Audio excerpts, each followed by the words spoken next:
Lockdown के चौथे चरण का आज दूसरा दिन है। चौथे चरण के इस लॉकडाउन में आम आदमी के लिए तमाम रियायतें दी गई हैं। उत्तर प्रदेश, दिल्ली, बिहार के अलावा दूसरे राज्यों ने भी अपनी अपनी गाइडलाइंस जारी कर दी हैं। रेड जोन और कंटेनमेंट वाले इलाकों को छोड़कर जिंदगी लगभग पुराने वाले ढर्रे पर लौट चुकी है। अपने इस खास बुलेटिन में हम 5 राज्यों की ग्राउंड रिपोर्ट आपको दिखाएंगे। साथ ही आपको बताएंगे कि आपके शहरों में कौन कौन सी चीजें खुलने जा रही हैं, क्या क्या आपको रियायत मिलने जा रही हैं। ये देखिए, ये हमारे 4 सहयोगी हमारे साथ जुड़ चुके हैं। मुंबई से शैलेंद्र सिंह, दिल्ली से मोहित राज दुबे, लखनऊ से अनिल यादव हमारे साथ जुड़ रहे हैं और पटना से रजनीश सिन्हा, साथ ही साथ जयपुर से लाल सिंह फौजदार भी हमारे साथ जुड़ चुके हैं। पांचों हमारे सहयोगी हमारे साथ जुड़ चुके हैं, जिनसे हम आपको बताएंगे कि उन राज्यों में क्या कुछ तस्वीर है। लेकिन सबसे पहले बात देश की राजधानी दिल्ली की। लॉकडाउन के इस चौथे चरण में दिल्ली में क्या खुला है और कौन सी सेवाएं बंद हैं, ये आपको सबसे पहले दिखा देते हैं। देखिए जरा, आप देख सकते हैं कि जो जरूरी सामान की दुकानें हैं वो यहां पर अब खुल रही हैं। कल अरविंद केजरीवाल ने दिल्ली में जो गाइडलाइन है उसके तहत जो तमाम चीजें होंगी उसकी जानकारी दी है। जरूरी सामान की दुकानें खुलेंगी। लॉकडाउन के चौथे चरण में दिल्ली में यह फैसला लिया गया है। ऑटो रिक्शे चलेंगे लेकिन सिर्फ एक यात्री होगा। ध्यान दीजिएगा, ये राज्य सरकार की गाइडलाइन है। ऑटो में सिर्फ एक व्यक्ति ही सफर कर सकेगा। वहीं दूसरी तरफ ई रिक्शा चलेंगे और अगर ई रिक्शा चलते हैं तो उसमें भी सिर्फ एक ही यात्री रहने जा रहा है। टैक्सी अगर चलती है तो उसमें 2 यात्री होंगे, यानी ड्राइवर और ड्राइवर के साथ 2 व्यक्ति। और कैब अगर चलती है तो कैब में भी अधिकतम 2 यात्री ही बैठ सकते हैं। ये दिल्ली सरकार की तरफ से गाइडलाइन जारी की गई है। अगर आप कार में सफर कर रहे हैं तो कार में भी अधिकतम 2 यात्री ही बैठ सकते हैं। तो कोरोना के खतरे को कम करने के लिए इस तरीके के कदम दिल्ली सरकार की तरफ से उठाए गए हैं। गाइडलाइन जारी कर दी गई है। बस में भी अधिकतम 20 व्यक्ति ही बैठ सकते हैं। और अगर आप बाइक चला रहे हैं तो सिर्फ आप ही बाइक पर सफर करेंगे, आपके पीछे कोई नहीं बैठेगा। सारे दफ्तर खुलेंगे, सरकारी दफ्तर भी खुलेंगे, निजी दफ्तर भी खुलेंगे, मार्केट भी खुलेगा। हालांकि मार्केट को लेकर जो गाइडलाइन है उसमें कुछ बदलाव किया गया है। जो कॉम्प्लेक्सेस हैं वो ऑड इवन के तरीके से खुलेंगे, मतलब एक दिन कोई दुकान, एक दिन कोई दुकान। अब हम आपको 5 तस्वीरें दिखा रहे हैं। ये दरअसल में देश की राजधानी दिल्ली की ही 5 तस्वीरें हैं। देखिए जरा, गाइडलाइन हमने आपको बताई क्या कुछ होना है, क्या कुछ नहीं होना है। लेकिन आप जरा अब इन तस्वीरों को देखिए। ये तस्वीरें बताने के लिए काफी है कि जो भी कुछ गाइडलाइंस में ऐलान किया दिल्ली के मुख्यमंत्री अरविंद केजरीवाल ने, सड़कों पर उन गाइडलाइंस की धज्जियां उड़ती हुई नजर आ रही हैं। ऑड इवन की शर्त के साथ जो काम होना है वहां पर चीजें नहीं नजर आ रही है। सोशल डिस्टेंसिंग यहां पर भी नजर नहीं आ रही है। और देखिए जरा, ये जो आपको स्कूटी नजर आ रही है, ये जो बाइक नजर आ रही है जिसमें कहा गया है कि सिर्फ एक व्यक्ति बैठेगा, लेकिन ऐसा नहीं है कि देश की राजधानी दिल्ली में इस वक्त बाइक पर सिर्फ एक व्यक्ति सवार है। ऐसा नहीं है कि इस वक्त जो दिल्ली की सड़कों पर कार चल रही हैं उसमें अधिकतम सिर्फ 2 यात्री सवार हैं। ऐसी तमाम तस्वीरें सामने आई हैं जिसमें साफ साफ पता चलता है कि दिल्ली में लॉकडाउन की धज्जियां उड़ती हुई नजर आ रही हैं। दिल्ली में किस तरीके की स्थिति है, हमारे सहयोगी रविकांत सिसोदिया हमारे साथ जुड़ चुके हैं। रवि का रुख करते हैं और थोड़ा उनसे समझने की कोशिश करते हैं कि जो तस्वीरें हम दिखा रहे हैं और जो गाइडलाइंस यहां पर जारी की गई हैं इसमें इतना बड़ा अंतर आखिर है क्यों। मोहित भी हमारे साथ जुड़े हुए हैं। मोहित, इतना बड़ा अंतर क्यों है दिल्ली में, जो तस्वीरें हम देख रहे हैं उसमें?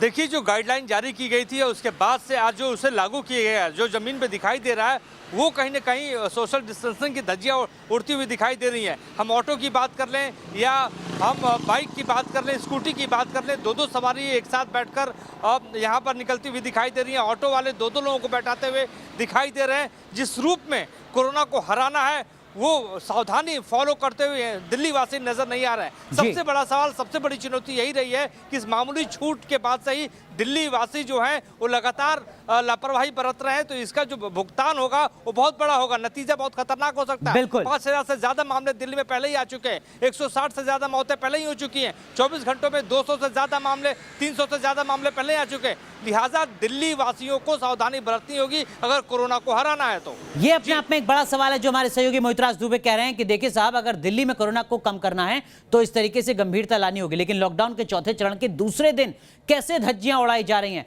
बता रहे हैं हमारे संवाददाता सैयद आमिर। लॉकडाउन 4.0 को कहीं रियायत तो दी गई है, लेकिन उस रियायत को किस तरह से राज्य सरकारों ने लिया और राज्य सरकारों ने जो अपने नियम लागू किए उसकी किस तरह से धज्जियां उड़ाई जा रही हैं, आपको हम तस्वीरों में दिखा देते हैं। इस समय हम दिल्ली में ITO रोड पर हैं और यहाँ पे आप देख सकते हैं पुलिस की बैरिकेड भी लगी हुई है। लेकिन पहले तस्वीर, 2 लोग जा रहे हैं। देखिए, ये 2 लोग जा रहे हैं और जबकि 2 व्हीलर पे सिंगल आदमी को ही बैठने की इजाज़त है, 2 लोगों को बैठने की इजाज़त नहीं है। बैरिकेड लगी हुई है, उसके बावजूद ये देखिए 2 लोग बैठे हुए इसमें जा रहे हैं। तो इस तरह से नियमों की धज्जियाँ जो हैं उड़ाई जा रही हैं बाकायदा। और गाड़ी में यानी 4 व्हीलर में अगर आप हैं तो एक के साथ 2 लोग बैठ सकते हैं, इससे ज़्यादा नहीं। ऑटो जो रिक्शा है उसमें सिर्फ एक पैसेंजर ही बैठ सकता है, उसकी इजाज़त दी गई है। या फिर जो इलेक्ट्रिक रिक्शा है उसमें भी सिर्फ 1 लोग बैठ सकते हैं, 1 लोग से ज़्यादा नहीं। जो बसेस हैं, बसेस में सिर्फ 20 पैसेंजर ही बैठ सकते हैं। हालांकि ये खाली जा रही है, लेकिन इसमें भी 20 पैसेंजर से ज़्यादा आप नहीं बैठा सकते। ये देखिए, आप लोगों को पता नहीं, 2 लोग से ज़्यादा नहीं बैठ सकते, 1 लोग से ज़्यादा नहीं बैठ सकते इस पर। तो देखिए आप यहाँ पे देखिए, वो पीछे 2 लोग बैठे हुए आ रहे हैं। तो साफ तौर पे ये निर्देश दिया गया है कि auto, e rickshaw, cycle, rickshaw पे सिर्फ 1 पैसेंजर बैठ सकता है। तो वहीं टैक्सी, कैब और जो ग्रामीण सेवा है उसमें सिर्फ 2 पैसेंजर ही बैठ सकते हैं। और साथ में जो पब्लिक ट्रांसपोर्ट है उसमें सिर्फ 20 पैसेंजर ही बैठ सकते हैं, यानी कि बसेस में। और 2 व्हीलर में सिर्फ सिंगल व्यक्ति ही उसको ड्राइव करने वाला ही बैठ सकता है। और 4 व्हीलर में ड्राइवर प्लस 2 पैसेंजर ही बैठ सकते हैं। तो ये गाइडलाइन जो है दिल्ली सरकार की तरफ से दी गई है। लेकिन अगर आप देखेंगे तो कैसे नियमों की धज्जियां उड़ाई जा रही हैं। सबसे ज़्यादा 2 व्हीलर्स वाले जो हैं डबल सवारी करके चल रहे हैं। आप देखिए, एक और तस्वीर आपके सामने, डबल जो है ड्राइवर्स। और ये देखिए, पूरी जो गाड़ी है 4 व्हीलर है उसमें देखिए 4 लोग जा रहे हैं, 4 लोग जा रहे हैं। ये देखिए, ये पूरा का पूरा परिवार जा रहा है, 5-5 लोगों का परिवार जा रहा है, कोई रोकने वाला नहीं है। ये देखिए 5-5, 6-6 लोग जा रहे हैं गाड़ी के अंदर बैठे हुए। तो ये जो नियमों की, ये देखिए सामने जो टैक्सी जा रही है 4 लोग 5 लोग बैठ के जा रहे हैं।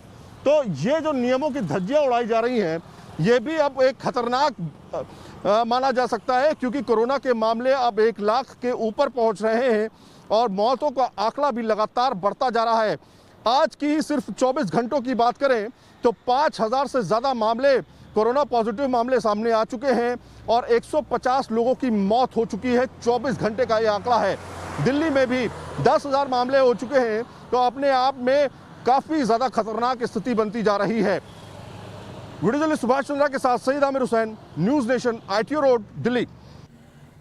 तो सैयद आमिर हमारे सहयोगी, उनकी रिपोर्ट आपने देखी। देश की राजधानी दिल्ली में लॉकडाउन के नियमों का, अरविंद केजरीवाल की गाइडलाइंस का पालन किस तरीके से हो रहा है, या कहिए धज्जियां किस तरीके से उड़ाई जा रही हैं, यह आपने साफ देखा। अब हम बात करते हैं देश के सबसे बड़े सूबे उत्तर प्रदेश की। उत्तर प्रदेश सरकार की तरफ से भी गाइडलाइन जारी कर दी गई है। क्या कुछ खुलेगा, क्या कुछ नहीं खुलेगा, किन शर्तों के साथ खुलेगा, यह हम आपको पहले बताते हैं और उसके बाद जमीनी हकीकत क्या है यह भी आपको समझाएंगे। देखिए जरा, आज से उत्तर प्रदेश में दुकानें खुलेंगी। अगर आपके जहन में यह सवाल है तो हम आपको बता दें, दुकानें खुलेंगी, लेकिन दुकानदार के लिए मास्क, ग्लव्स अनिवार्य होगा। और अगर आप भी जाएंगे तो आपके लिए भी मास्क पहनकर जाना अनिवार्य होगा। क्या सभी बाजार एक साथ खुलेंगे? सामानों के हिसाब से हर दिन अलग अलग बाजार खुलेंगे, यानी यहाँ पर भी ऑड इवन की व्यवस्था रहेगी। उत्तर प्रदेश में जो सब्जी मंडियां हैं, क्या वो खुलेंगी? सुबह 8 बजे से शाम के 6 बजे तक सामान्य लोगों के लिए जो रिटेल मंडियां खुलेंगी, ठीक उसी तरह जैसे कि पहले खुला करती थी। क्या यूपी के शहरों में रेस्टोरेंट खुलेंगे? जी हाँ, खुलेंगे। मिठाई की दुकानें अगर खुलती हैं तो उसको लेकर आपके जहन में अगर कोई सवाल है तो हाँ, दुकानें खुलेंगी, लेकिन आप वहां पर बैठकर नहीं खा सकते हैं मिठाई, आपको अपने घर लेकर जाना होगा। सिर्फ वहां पर टेक अवे की सुविधा होगी। शादी के लिए बारात घर खुलेंगे, यह कह दिया गया है कि हाँ, बारात घर खुलेंगे। उत्तर प्रदेश में 4 पहिया वाहन चलेंगे, ये इसको लेकर भी स्पष्टता सामने आ चुकी है कि 4 पहिया वाहन चलेंगे, लेकिन ड्राइवर के साथ सिर्फ एक शख्स चलेगा। बाइक सवार चल पाएंगे, बाइक सवार भी चल पाएंगे उत्तर प्रदेश में, लेकिन यहां पर सिर्फ महिला को बैठने की पीछे छूट है। अदरवाइज जो बाइक चलाने वाला व्यक्ति है सिर्फ वही बैठकर सफर कर सकता है। तो ये उत्तर प्रदेश की गाइडलाइन से जो जारी की गई हैं। अब जरा तस्वीर आप देखिए, ये हम 5 तस्वीरें आपको दिखा रहे हैं उत्तर प्रदेश की। आप देख सकते हैं कि अर्थव्यवस्था को पटरी पर लाने के लिए जो दफ्तर हैं, फैक्ट्री हैं, वो तो खुल चुकी हैं, लेकिन इन सब के बीच क्या वास्तव में यूपी की गाइडलाइन का पालन किया जा रहा है, ये समझते हैं हमारे सहयोगी अनिल यादव लखनऊ से हमारे साथ जुड़ चुके हैं। अनिल, जो गाइडलाइन का ऐलान हुआ है, क्या जमीन पर वही दिख रहा है? बिल्कुल, देखिए इस वक्त हम तस्वीरों को जरिए दिखाते हैं आपको। लखनऊ के सबसे व्यस्त चौराहे हजरतगंज पर खड़े हैं और ट्रैफिक रुका हुआ है, सिग्नल का इंतजार कर रहे हैं। हम देख रहे थे कि 2 महीनों से लोग सिग्नल का कोई मतलब ही नहीं था, क्योंकि ट्रैफिक नहीं था। लेकिन अब सड़कों पर भीड़ है, इसलिए सिग्नल भी दिखाई दे रहे हैं, उनका पालन भी हो रहा है। ट्रैफिक कर्मी, पुलिसकर्मी यहाँ ट्रैफिक को कंट्रोल भी कर रहे हैं। साफ पता चलता है कि भीड़ बड़ी है। सारे प्राइवेट और सरकारी ऑफिसेज खोल दिए गए हैं। सीमित संख्या में कर्मचारियों के साथ वहाँ पर प्रोटोकॉल्स का पालन करने के लिए कहा गया है। लेकिन जैसा कि आमिर बता रहे थे, दिल्ली में कि लोग पूरी तरह से उल्लंघन कर रहे हैं ट्रैफिक रूल्स का जो बनाए गए हैं। लखनऊ में आपको दिखेगा कि अधिकतर लोग यहाँ पालन करता हुआ दिख रहे हैं। बाइक पर एक लोग ही चल रहे हैं, कारों में बहुत ज़्यादा भीड़ नहीं है। हालांकि अभी ये देखना बाकी होगा कि जो कहा गया है कि रेस्टोरेंट और मिठाई की दुकानें खोली जा सकती हैं, कितने लोग अपनी दुकानें खोलते हैं, क्योंकि अब ये दुकानें खुलने का समय ही हो रहा है। हालांकि मिठाई जो दुकानें हैं, जो उनके एसोसिएशन है, वो मांग कर रहा था कि मिठाई की दुकानें खोली जाएँ, क्योंकि बहुत ज़्यादा उनके पास लोग जॉब करते हैं, उनको नुकसान हो रहा है और उनकी दुकानों का नुकसान हो रहा है, उन्हें किराया भी देना होता है। तो अभी ये देखना होगा कितने लोग खोलते हैं। लेकिन सरकार ने साफ कह दिया है कि साप्ताहिक दुकानें नहीं खुलेंगी। ग्रामीण क्षेत्रों में साप्ताहिक दुकानें सोशल डिस्टेंसिंग के साथ खुलेंगी। स्पोर्ट्स एक्टिविटीज हो सकेगी, लेकिन एम्प्टी स्टेडियम में कोई दर्शक नहीं आएगा, खिलाड़ी ही सिर्फ खेलेंगे। तो ये तमाम दिशा निर्देश जारी किए हैं उत्तर प्रदेश सरकार ने भी। बिल्कुल, तो तमाम दिशा निर्देश जारी कर दिए गए हैं, लेकिन गाइडलाइंस का जिस तरीके से पालन होना चाहिए उसको लेकर सवाल अभी भी हो सकता है कि आज पहला दिन है, लॉकडाउन के चौथे चरण का दूसरा दिन है।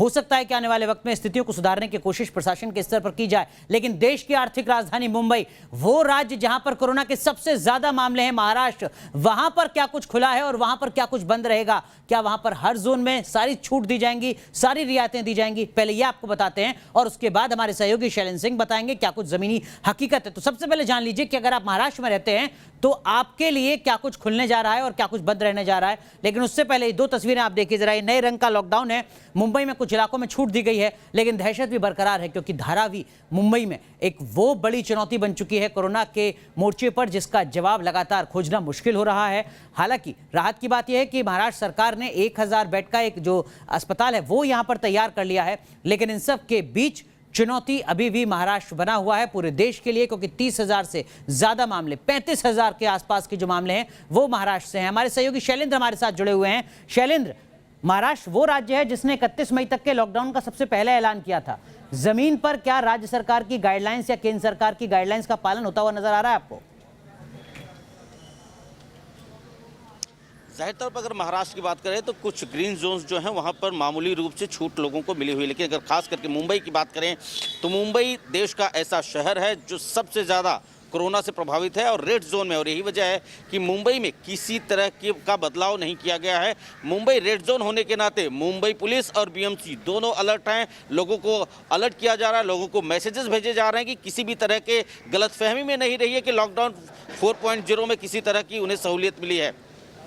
बात करें अगर मुंबई की तो इससे पहले भी अगर लॉकडाउन 3 की अगर बात करें तो तमाम जो सोशल डिस्टेंसिंग हो या फिर लॉकडाउन की जो नियम है उनके तमाम धज्जियां उड़ते हुई देखी गई हैं। और आज जबकि लॉकडाउन 4 का भी ऐलान हो चुका है, दूसरा दिन है, तमाम जो जीवन आवश्यक वस्तुएं हैं उनके लिए दुकानें खुली होंगी, मेडिकल सर्विसेज जो है वो खुलेंगी। इसके अलावा यदि कोई भी लॉकडाउन के नियमों का उल्लंघन करता पाया गया तो उसके ऊपर कार्रवाई की जाएगी। साफ तौर पर मुंबई पुलिस ने यह कह दिया है। बावजूद इसके बात करें अगर मुंबई की तो जिस तरह से जो 2 व्हीलर्स है उसमें सिर्फ एक शख्स ही सवार हो सकता है, लेकिन यहाँ पर तमाम ऐसे लोग देखे जा रहे हैं कि जो कि डबल सीट पर जा रहे हैं, ट्रेवल कर रहे हैं। इसके अलावा कार भी ऐसी है जिसमें 3 से 4 लोग ट्रेवल कर रहे हैं। तो कहीं ना कहीं इस तरफ भी पुलिस को ध्यान देना होगा ताकि फोर्सफुली लॉकडाउन 4 को सक्सेस बनाया जा सके। फिलहाल धज्जियां जो है लॉकडाउन की अभी भी उड़ती नजर आ रही हैं। जी बिल्कुल, तो महाराष्ट्र में भी कुछ उसी तरीके की तस्वीरें नजर आ रही हैं जैसा कि देश के बाकी हिस्सों में। बड़ा सवाल पुलिस के सामने भी और समाज के सामने भी कि वो कितने जिम्मेदारी के साथ